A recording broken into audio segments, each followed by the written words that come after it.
I'm excited to see that. Good exchange. Thurman teeing off on the head of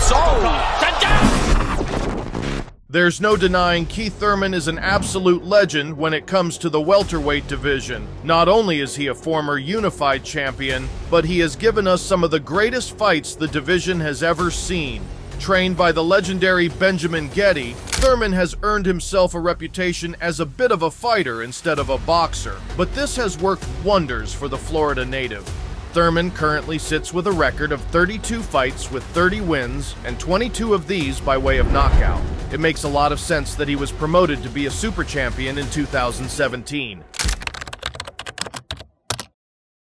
Early in his professional career, Thurman's puncher style served him well. This was visibly frustrating due to his lack of defense. However, his battle with Orlando Lara proved something different to the world, setting him up for an incredible career in the welterweight division.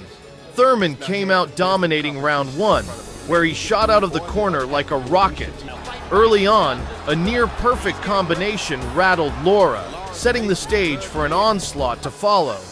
By round 2, Lara was trailing on the scorecards, forcing him to move forward. A decent combination, including this left, almost caught Thurman on the chin. just came flying out. Lara keeps coming. Eyeing from the body shot. But despite being backed up in the corner, he continued fighting. A stunning combination would see the Florida native once again regain the upper hand. 3 between Keith Thurman and Orlando Lara. Lara staggered. By round 3, Lara was advancing more, pushing Thurman back into the ropes. He had to rely on his counterpunches. These counterpunches continually stunned his opponent's momentum, making it harder for the judges to give points to Lara. Ideally, Thurman didn't want to rely on the judges. Despite fighting on the back foot, Lara continued missing punches over the next 2 rounds. The counterpunch style finally paid off when Lara left an opening. You want to know that a guy is capable to hit him with. And tonight, that's what Lara's going to look like. The referee finally intervened, calling the fight by TKO. As Thurman began facing stiff competition, he changed his style. Instead of the normal puncher technique, he shifted to becoming a more complete boxer. Next on his radar was Carlos Quintana, a retirement fight that would not end well. At all times. Good luck. Mouthpiece. Touch him up. Good luck.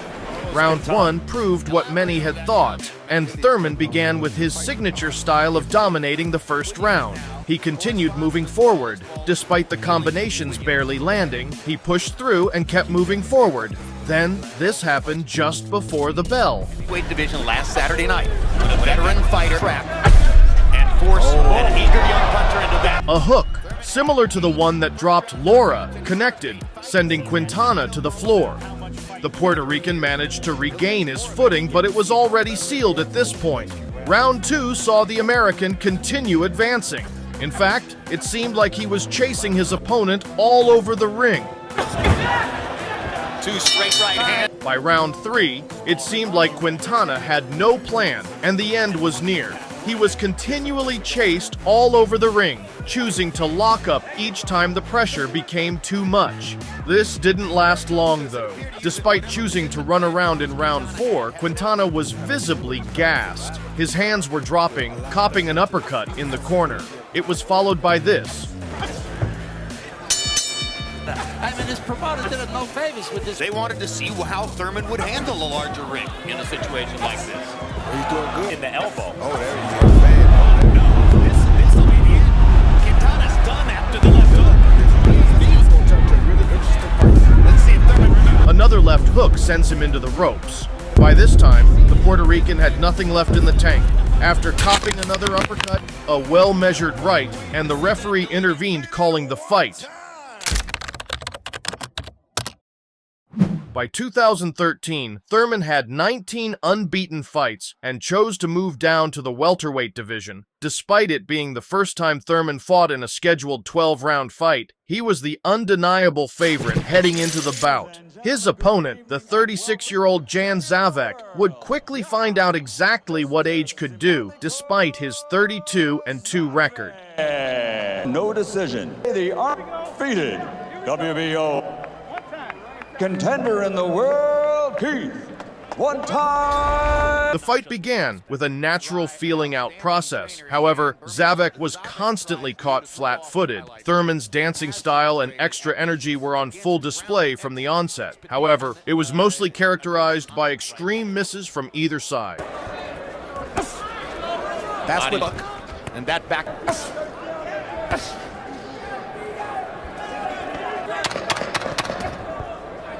Round 2 saw Zavek attempt a bit of a comeback, landing a combination like this. However, it was mostly blocked by Thurman, who posed an impenetrable wall of defense.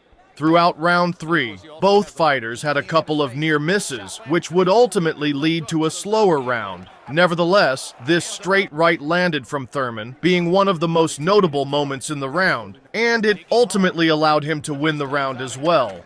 Because he hasn't been deep into fights and he throws everything with it. Gotta test it. Zavek seemed landed when he wanted to and caught nothing really. Maximum power, maximum speed. Minor leagues, you throw a 100-mile-an-hour fastball, they can't hit it. Have to start learning how to throw the off-speed stuff. Round 4 was marred by misses, especially from Zavek. A duck left and a duck right meant that Zavek simply couldn't land a single punch. Thurman proved his agility, mostly responding with counterpunches like this.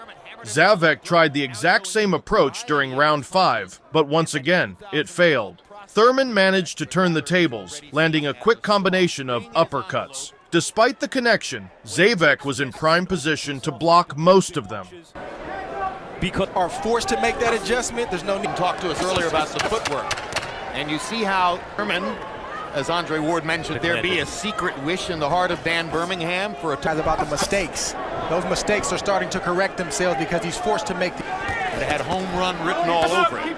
By round 6, Zavek found himself on the defense, often standing flat-footed in the center of the ring with his gloves up. His lack of retaliation didn't sit too well with the crowd either, who was slowly rallying behind the American. Round 7 and the fight was clearly in the favor of Thurman. At the time, he had landed a few more punches despite staunch defense from both boxers throughout the early rounds. Yes, he's hard-headed. Your head is. Would discourage most fighters, and Zavek just keeps on coming. Yeah, they don't feel. See again. As it if he doesn't, he looks at his fighter. Harold, how do you have it? Nothing.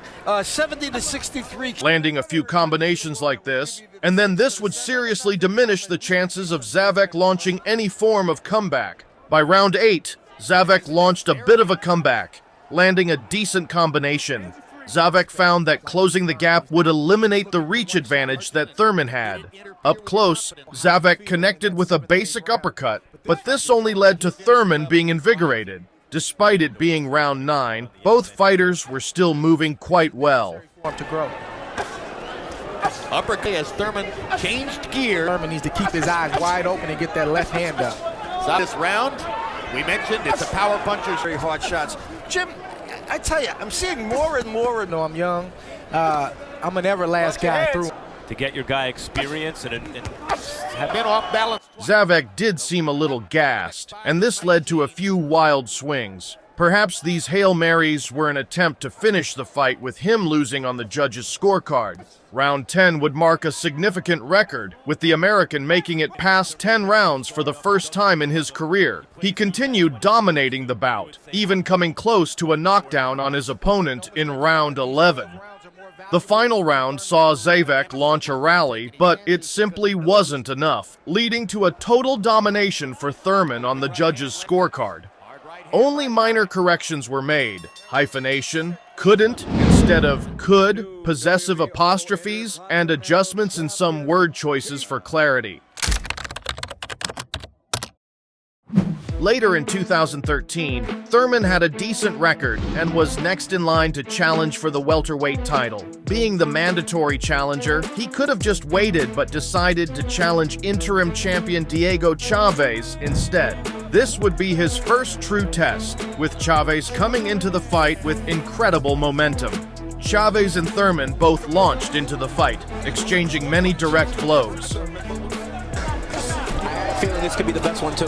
Chavez is establishing his jab very effectively. Right hand, don't you think, Paulie? Yeah, I think Thurman expected to get some respect with those shots, but The action continued in round 2, with Chavez opting for the body blows to penetrate Thurman's staunch defense.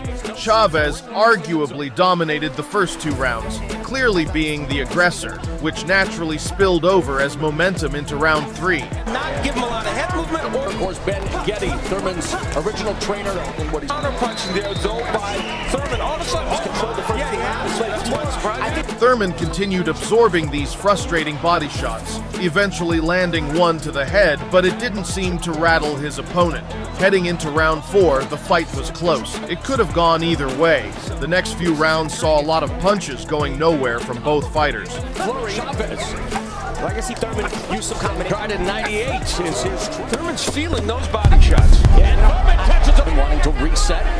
Chavez misses with a wild lead left hook. Said that the fight would not go the distance. Yeah, they were adamant about that, and still might not. The fight proved to be a real challenge for both fighters. Only by round 9 did things pick up again. A few dominant punches had his opponent rattled, leading to this moment in round 10.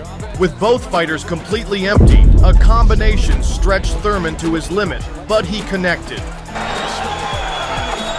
With the clock and segment of licensing and regulation, it's Thurman on the attack.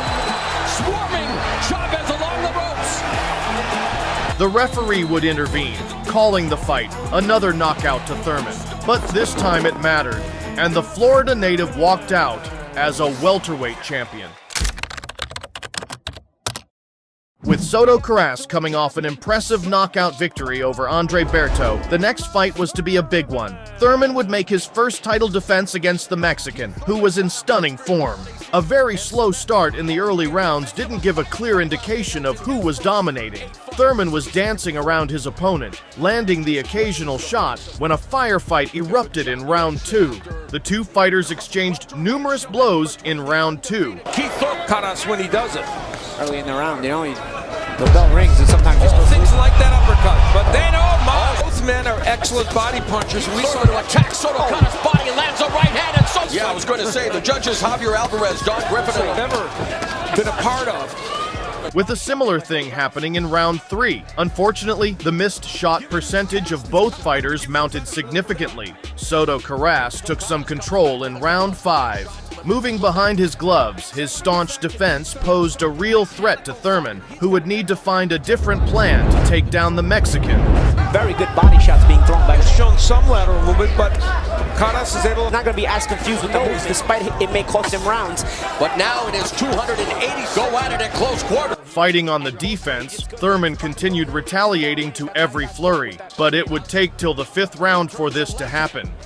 Jesus Soto Karass couldn't quite get there, but a mouse developing under the right eye of Soto Karass as he ate that right. A straight left followed a combination, knocking Soto Karass in the face and sending him to the canvas. Paulie made the point that for Thurman, Thurman turned the corners a lot. Now some of them.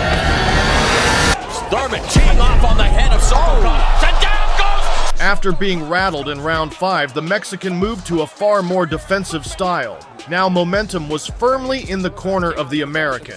Another firefight erupted in round 7, followed by Soto Karass backing him up against the ropes and landing a few body blows, but the best was still to come. Velocity, gotta be careful. Yep, classic. So Thurman is not only a very good fighter, he's an improved. And now Soto Karass unloading on Thurman. And we all. A bit of a resurgence in round 8 saw Soto Karass earn a few points on the judges' scorecard, but he was fighting like a desperate man.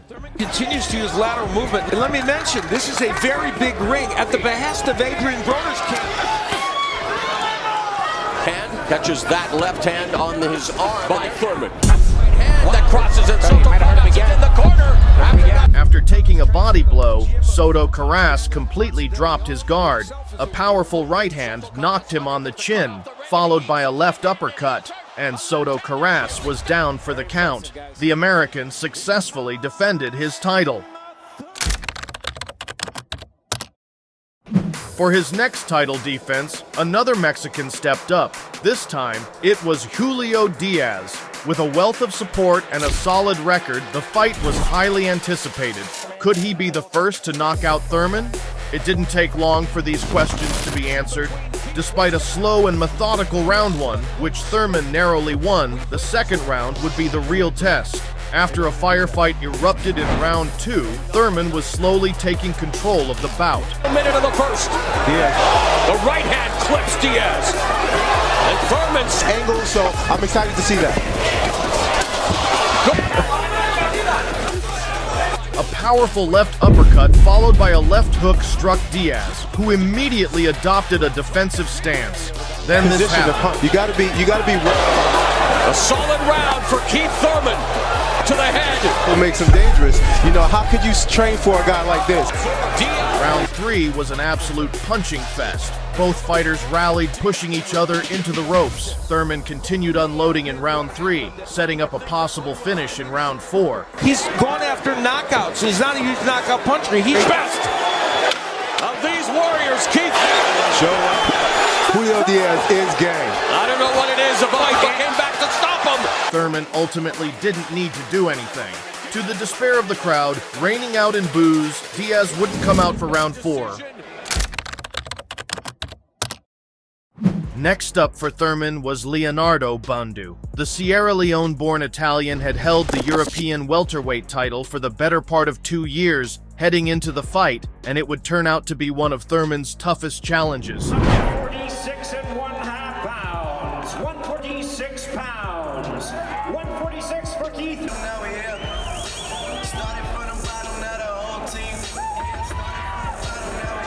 The fight got off to a hot start. Within the first minute, this happened. Possibilmente parla sulla cintura, adesso ha cambiato guardia, si è messo in guardia mancina. A straight shot and the Italian was dropped to his knee. However, he recovered from this knockdown, leading to a feeling out process, where both fighters took a very cautious approach. In retaliation, Bundu unloaded in round two, pinning Thurman to the corner again as he unloaded. Ancora un sinistro e poi appena allunga il passo per boxare. Ecco che si avvicina, ecco che si avvicina. However, the American speed would get him out of trouble, leading to Bundu missing a majority of his punches. A bit of taunting in round three showed Thurman's confidence, eventually leading to a firefight. Bello destro. In questo siparietto i colpi di Thurman ci sono. Thurman followed this up with two beautiful combinations to end the round, leading the judges' scorecards at this point. Round 5 was more of the same, with the speed of Thurman definitely shining through to avoid Bundu's stray punches. More of the same in round 6, and only in round 7 would Thurman make some actual progress. 28 ancora col sinistro Bundu, facilmente digeribili da Leonard Bundu. Mettere a segno sui colpi. È un match molto più equilibrato. But Bundu retaliated in round 8. A quick combination sent the American back on the defense, and fans were still not sure which way the fight was going. Bundu began fighting back and would take a slight edge in the next few rounds. A solid combination in round 10 forced Thurman on the defense again, heading into the penultimate round. Would he be able to knock out his opponent? Per Bundu sarebbe meglio che Thurman lo così complica veramente il. Poi saranno le indicazioni. Si è accesa la lampadina. Ecco qua la serie di Leonard Bundu. Ecco, deve lavorare. Despite Bundu creating most of the highlights in the final few rounds, he had done enough early on. The early flurries would count significantly in his favor. But many were surprised to see the American surviving a 12-round bout with his high-intensity style. But for our next fight, we have to skip almost 10 years ahead. Thurman would go on to have an incredible career, where he dominated his opponents. Despite losing to Pacquiao, it is suggested that Thurman will make a comeback in 2025. But do you rate him as a great fighter? Let us know in the comments below.